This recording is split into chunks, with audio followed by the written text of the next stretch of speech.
It's the Protagonist Show. I'm Dan Vaughn. You're hanging out with me and Joshua Duder. Josh, how you doing today, bud? What's up, brother from another mother? What is up? How is Indeed. your how is I think this is the busiest month. I know everyone has different months where they're busy, Yeah. but just the combination of kids not in school at times, like for me, the wrap up of club soccer, we always go into break here. We got like family coming to town, family leaving town, gifts, etc. It's nasty, not for it. Chris, And then people are getting sick yeah, left and right. that's it. Yeah. Three kids, three different campuses, right? So I get every germ in the district. Love that for And then you. I got Christmas formals, I got Christmas pageants, I got Christmas shopping. Oh yeah, I know that feeling. But I'm Mhm. done, so I'm good. Good on you. I know. Well, I have a responsible partner. Has nothing to do with me. Well, may Let's get help. into topic one. Miami FC wins MLS Cup. Is it Miami FC? It's I think it's Inter Inter Miami. Miami. I see. Miami FC is in our favorite. There you go. I'll figure it out Yeah. eventually. Yes, Inter Miami. Yeah, I forgot. How do I forget this? Anyway, wins MLS Cup 3-1 with Messi taking a role in all three goals and providing the impetus for Miami to triumph over Vancouver Whitecaps and Thomas Muller. And so there you go. This is what they wanted, right? And Yeah. they had been stymied before, where Miami hadn't had the opportunity to win. And well, I mean, they had the opportunity to win, Mm, but weren't able to win. right. Uh, Josh, this is what MLS wants, right? Yeah. I mean, listen, Messi's arguably the greatest player of our generation. All time is always going to be difficult. Any sport, all context, saying anybody's the greatest of all time in any sport is just always going to be difficult. But Messi, in our lifetime, I think is probably the greatest player that we have been able to watch on television. And some people have been able to watch in person. So it's not a surprise that he made that level of an impact in Major League Soccer and has been able to finally win his team something. It also isn't a surprise that Inter Miami, was able to spend so much to support him with a lot of really good players to make it happen. I've heard that from some commentators that they're MLS fans, so they're hoping that the success of Inter Miami inspires other owners within MLS to begin investing into their rosters in Mhm. ways that may yield the kind of results that they've gotten. Because I said, according to the people that I listen to, they're very smart people. The vast majority of the league is kind of focused on making really smart buys, purchasing low, selling high, and Mhm. just kind of riding that out continuously. And Inter Miami kind of did a new thing, which was buying established names, throwing in a sprinkling of probably a little past their prime types, and getting this championship. So do we think that this becomes sort of a bellwether change where we start seeing maybe a different approach coming? Some teams, I can't remember what show or podcast it was, but I recently heard some commentary about how in in any given year, only about 25% of the teams in any given league are actually in it to win. Right. They have focused on the spending that is appropriate for winning a championship. The other 75%, give or take, stratification within that spending, other percentages are in it just to compete, and Mhm. some are in it just to make money. And you can see that in the NFL when you look at teams like the Arizona Cardinals, for example, regularly not good, make just enough money to stay relevant. I think you're going to see teams like that in Major League Soccer as well, where the Messi effect, the Messi impact may influence some teams. Hopefully, like New York, Red Bull New York, they changed their name recently. Los Angeles, Seattle, some of these major market teams to continue to spend big and bring in big players. But you're going to see some of these mid-market and small market teams. They're still going to shop in the same bins and look in the same cracks and crevices for discounts and good deals. Josh, one other thing that kind of sparked me when I saw that Miami had won is the idea, the sort of long-standing claim against MLS that because It is not a top 5. Someone might say it's not a top 10 league. I don't know if that's fair or not. Certainly, it's not a top 5 league in comparison to many of the European leagues. That the stars that MLS is able to attract and pay for generally are past their prime. You know, the old retirement league complaint against MLS. We see two teams led by two former European stars who had long careers with some of the biggest names in Europe, obviously with Barcelona, PSG, and of course Bayern. Like these are players that have impacted championships across the continent in Europe, and now they're playing in MLS. Is this more of the same for MLS?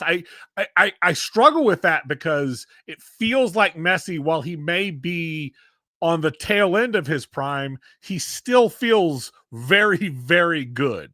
Yeah, I think a 50% Messi is still 100% better than a lot of players in the world. But Yeah. I would say the Messi model really worked for Inter Miami, and they built around the greatest player of our generation, and that worked and won them a championship. I would say if you take a look at San Diego FC, which, listen, you and I are not big fans of them even existing because they replaced the team that was there, et cetera, et True. cetera.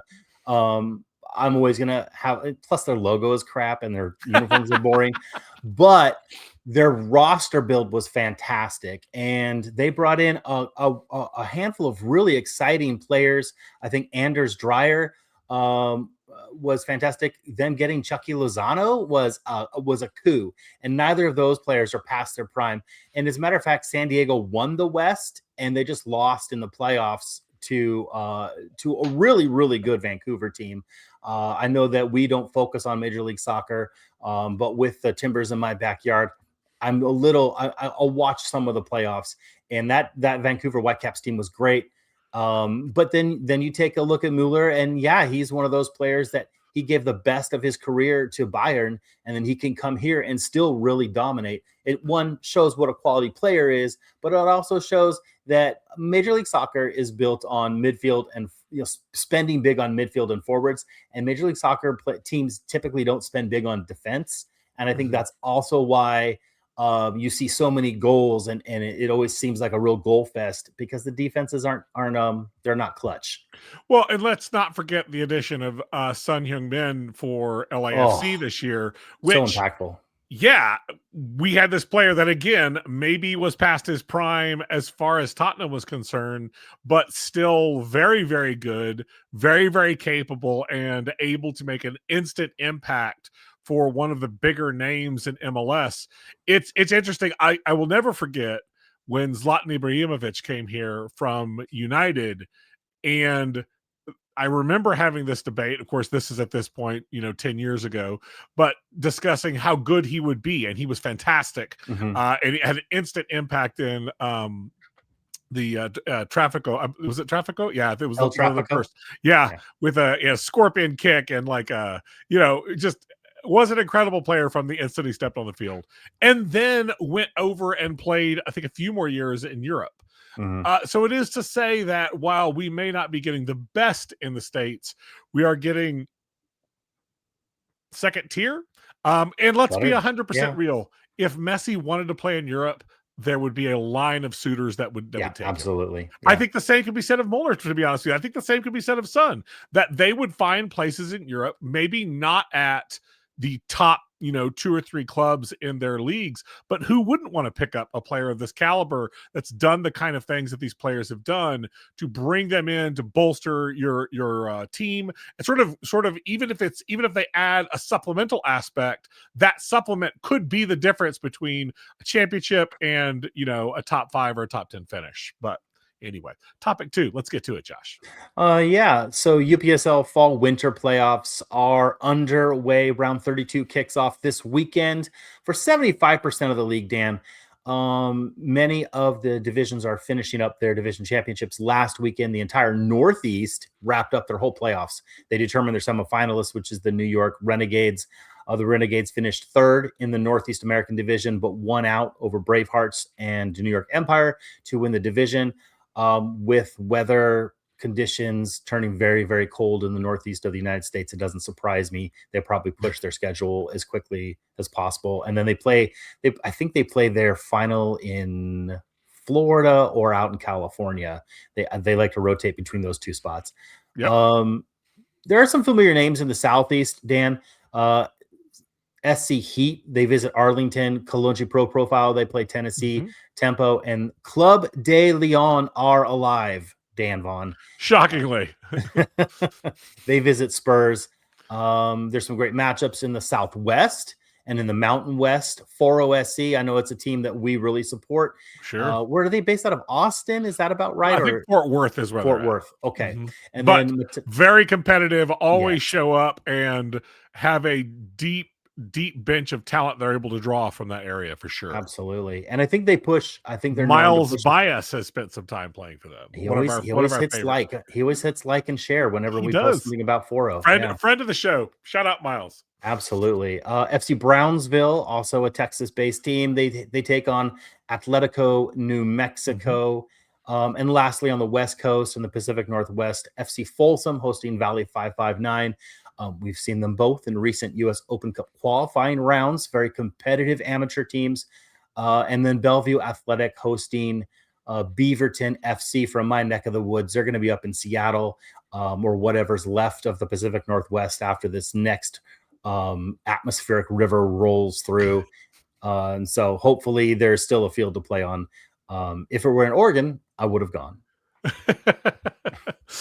Yeah, it is amazing, these clubs that have to force through the winter and play in challenging situations. I think it'd be a fair way to describe that. It's not undoable, but it's not impossible, but it certainly can provide challenges. And I always think also just the travel that goes on during some of the most inclement weather that we face in the Northeast, and then in the northern parts, that band across that gets a lot of snow. It's challenging for sure. And it's cool to see the UPSL continue to roll on. I mean, I feel like we have been covering the UPSL in a minor way for close to a decade now. Time. And it is amazing how this league continues to churn out opportunities for players to play, amateur players to get their feet wet, to continue to grow. And it is a testament to the strength of that league. And they're oftentimes maligned for not being as impressive or as premier as the other national leagues that play in the amateur ranks. But the reality is that they are a large league that's focused on regionalization, reducing travel costs. They pay well for their playoffs, and teams want to play there. And if you're a player, we talked about Miles Bias. Certainly he's played some UPSL finals, but these are players that get opportunities to get the chance to get on the field. And the UPSL provides that year round, which is maybe the one thing that when you point to the UPSL, that's such a differentiator for them, is their ability to have that fall league, that when most leagues are closed up shop, the MPSL, the League for Clubs, USL League 2, all of those leagues at this point are shuttered. They're not doing much. And this is a league that offers opportunities for players to get on the field and continue to play, even during a time of year when most clubs are not doing anything on the field. Yeah, I think a big differentiator for UPSL versus some of the other national amateur leagues is it doesn't necessarily lean heavily into college or NCAA players. So it's not interrupted by the NCAA season, which just wrapped up. University of Washington is a champion. Fantastic. Many Huskies are up on the USL League 2 teams. They're on MPSL teams. I thought you said mini Huskies, and I imagine little tiny dogs. No, many minis.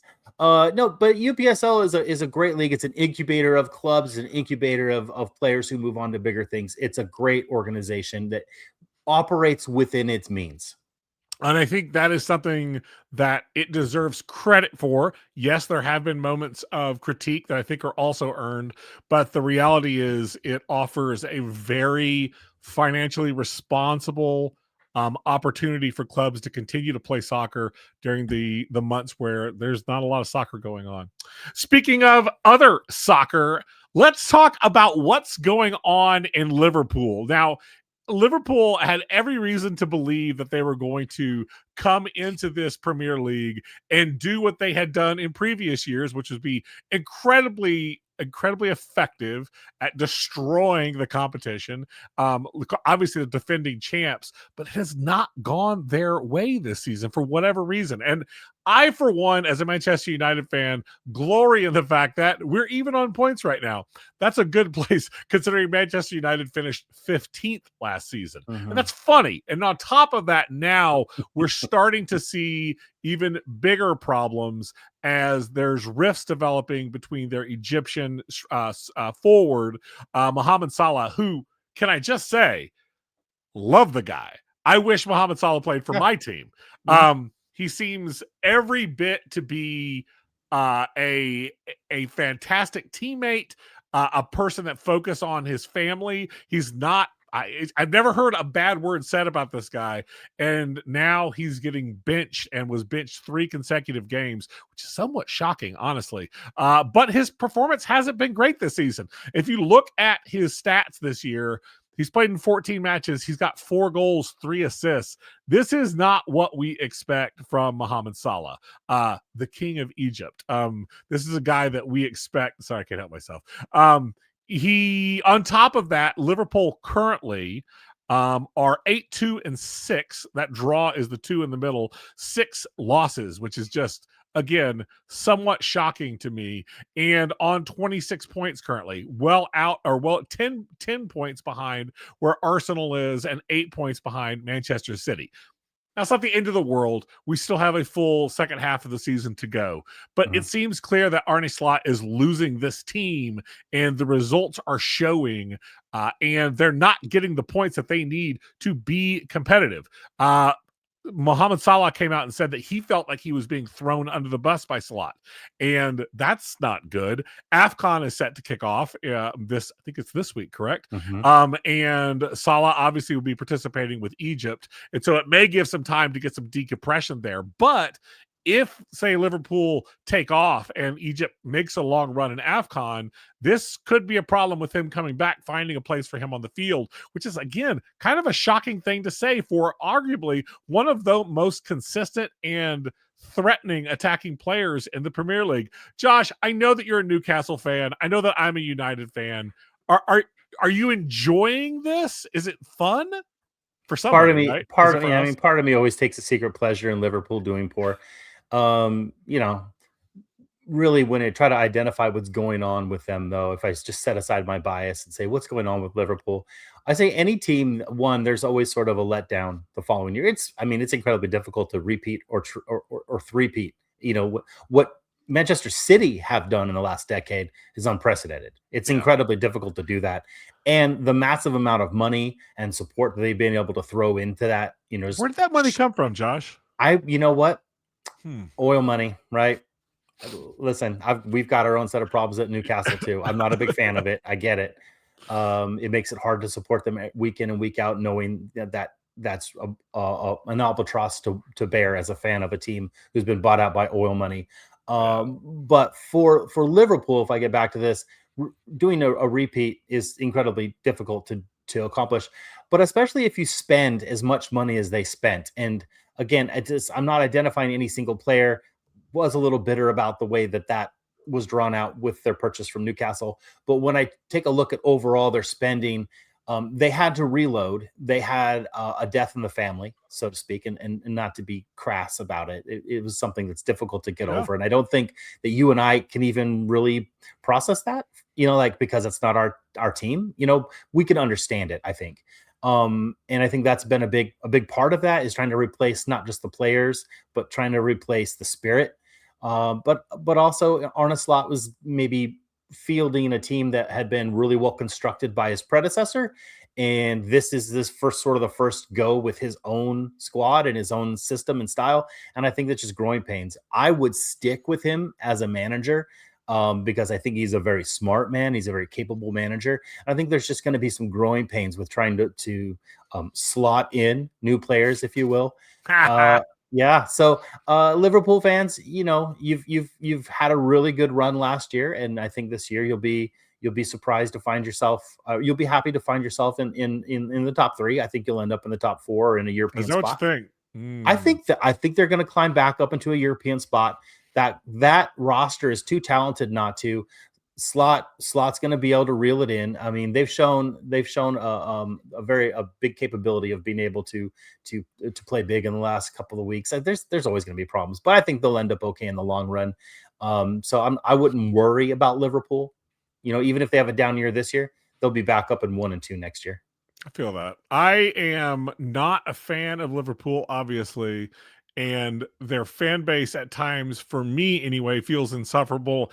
I am well aware that there are many of my friends that are not insufferable, that I love very much, that are Liverpool fans, but God bless it. You guys, sometimes you make it fun to root against you. The sky is falling so quick for y'all, and as a team, as a fan of a team like United, where we are ever since Sir Alex left, we just haven't quite been the same. I'm going to enjoy it. Josh might be better than me. Maybe he's controlling himself. I am reveling in it. But if we're watching soccer, Josh, let's make some recommendations. I want to go first here. USL Super League action. I believe this is the last week of the first half. We'll get a break now coming up, the winter break. And with that, we've got a matchup that I think is fantastic. The number 4 team currently, Dallas Trinity, on a 3 win streak, looking very good, coming around in the Super League. They were a team that finished as a playoff team. They're currently in the 4th playoff position, but they're trying to catch Lexington. Lexington is up on them currently. Lexington is sitting in first place with 23 points, but Lexington has 3 draws in comparison to the 3 wins that Dallas is sporting. And I'm kind of curious what we're going to get here. Lexington has all the firepower in the world and has been fantastic most of the season, but they are on they're hemorrhaging points right now, and they need this win as a way to exit this this first half of the season. I will tell you that should Dallas Trinity win, depending on what else happens, they could finish as high as 3rd. So that they'll still be up there and ready to go into the second half of the season. Super League's interesting because of that weird winter split, but I'm kind of coming to like it. It gives you a little breather. You can relax for a minute and then come back for the coverage. Josh, what are you watching this weekend? MASL indoor soccer has been on CBS Golazo, and hopefully this weekend's matchup between KC Comets and St. Louis Ambush will be on there as well. Kansas City is currently top of the league. The Ambush are second bottom, but St. Louis have played half as many games as the Comets, and it's never too late to turn the season around against their fiercest rivals. I'll be looking for that one. Sounds good. Well, Josh, we've got things to watch. We've talked about the things that we were thinking, and I think it's time for us to go off topic. Are you ready for this? Yeah, I can go. Yeah. Let me give it a go. I love to hear it. Hit yourself. The U.S. Open Cup is not so open. It really hasn't been open for a few years, kowtowing to scheduling needs for Major League Soccer. In 2026, it's been reduced by a round to accommodate the World Cup, which sounds like a reasonable statement, but only 16 Major League Soccer teams will be participating of the 30, and only 17 from the USL Championship. In the future, would it make sense to exclude all First Division teams and allow more amateur teams to enter? I, for one, would love to see many more lower division teams on a national stage. You're a fan of that. You've talked about that before. You don't like those First Division people, and I don't blame you. I get it. Yeah. Haters gonna hate. They got their own thing.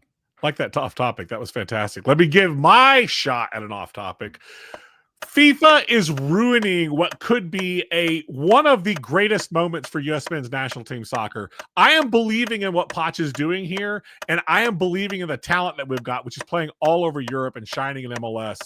But ridiculous ticket toss. Hotel prices are way up. There's going to be zero public transport infrastructure, and our stadiums are not built like European ones. I think we're set up for what might end up being one of the worst World Cups, thanks to just not being a real soccer nation the way that other places are. It's kind of sad, and I'm sad about it. I have this listed as a possible off topic myself, and was hoping to go grab a ticket or two to go see a game in Seattle, which is a few hours of a drive from where I'm at here in Oregon. And then I saw those ticket prices, and like the initial ticket prices were high, but here's what FIFA's done is now FIFA is also the official ticketer.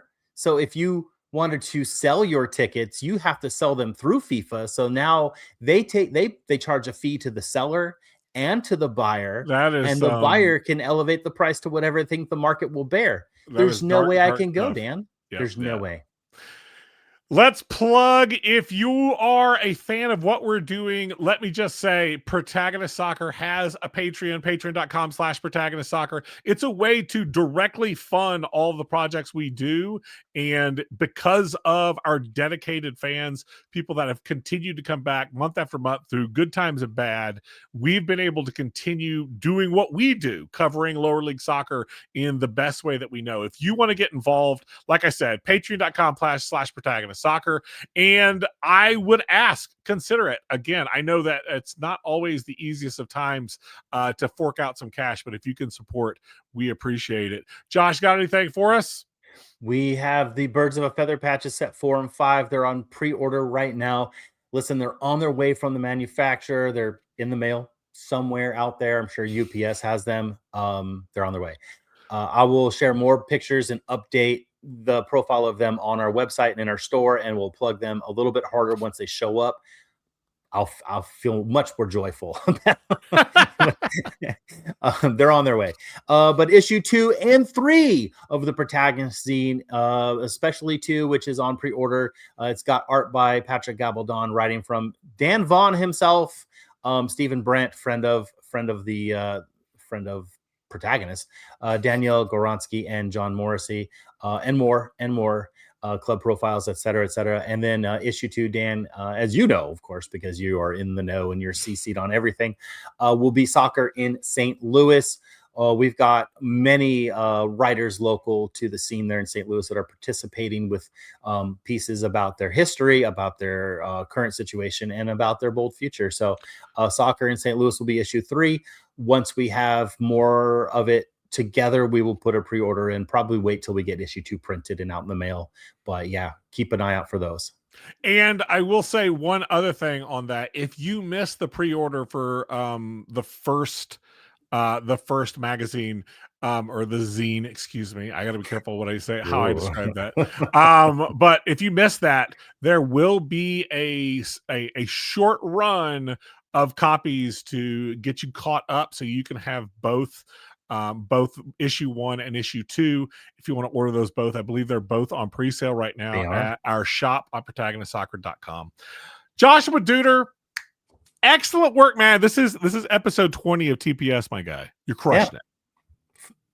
Yeah, let's do 80 more. All right. Well, we better get started. See you soon. Have a good one. Tomorrow.